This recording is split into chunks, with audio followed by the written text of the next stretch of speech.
What's up, everybody? Thanks for tuning in to Monday's episode of the Plus Money Sports Betting Podcast. My name is Q. You can follow me across those socials at Bets by Q. And of course, this podcast is brought to you by Black Sheep Betting, where it is a dog's world. Check out the link in the description to get access to the Discord. It is where I am dropping all of my plays. You don't want to miss it. I am absolutely crushing the NFL right now to start the season.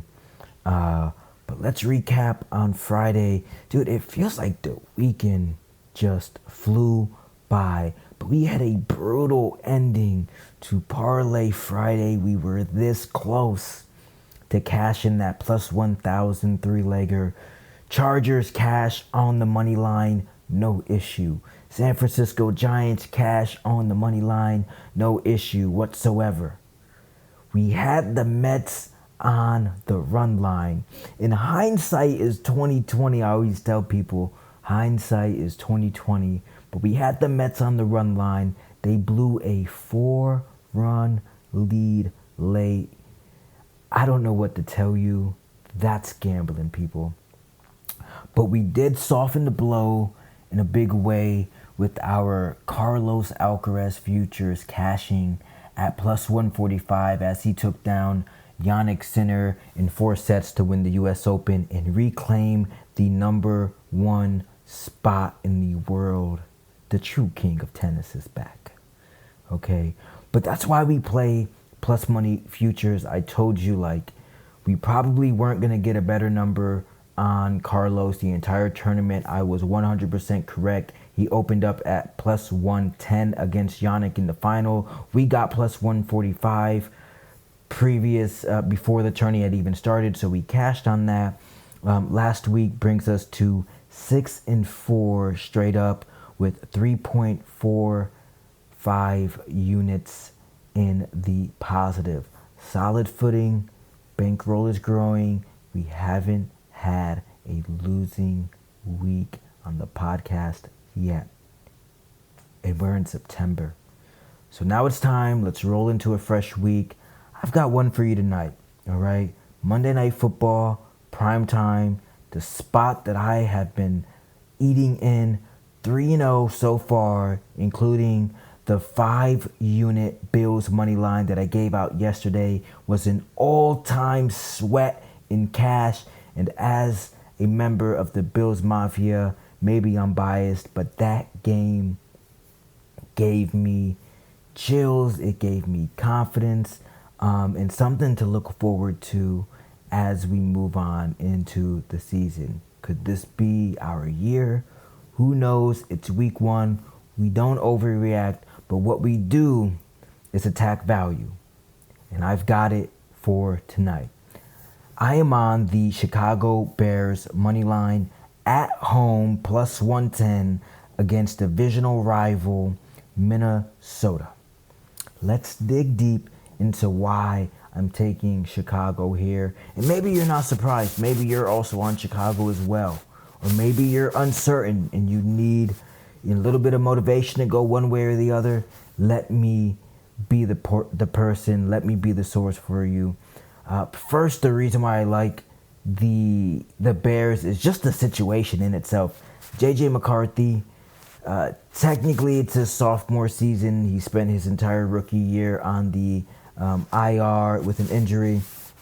Got time to learn the playbook.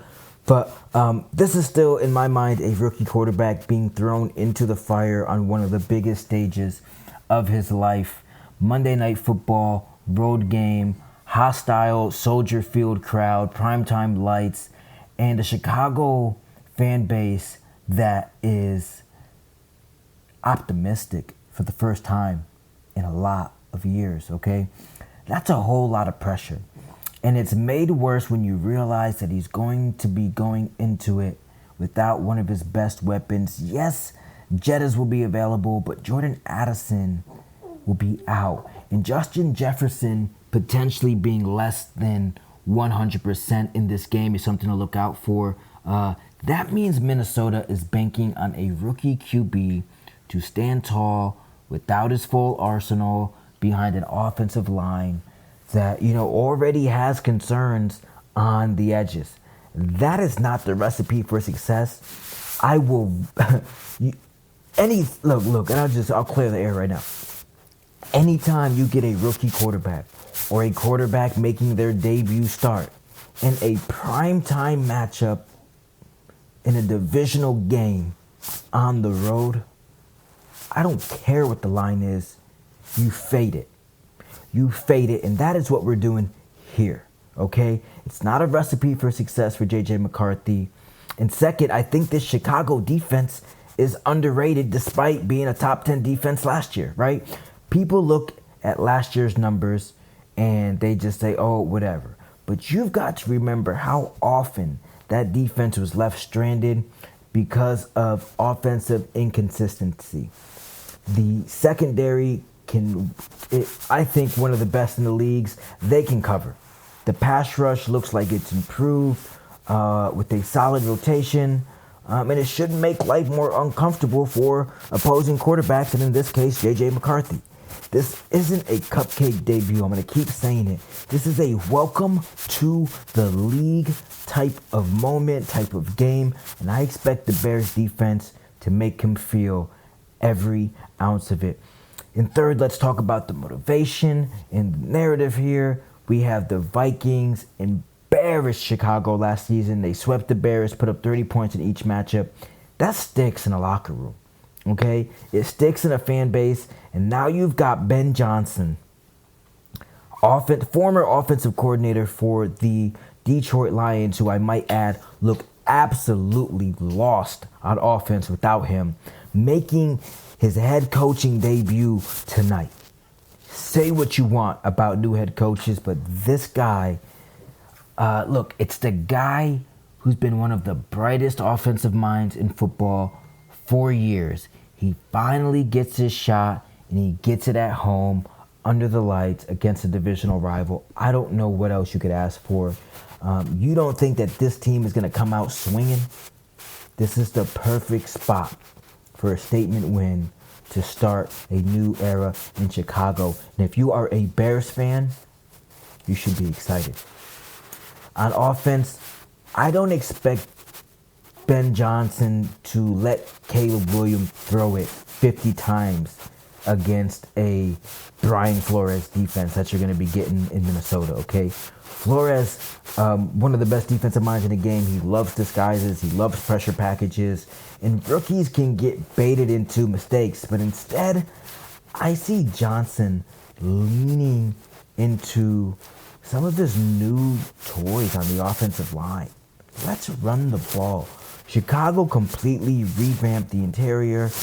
They brought in 3 new starters, Joe Thuney, Drew Dahlman, Jonah Jackson.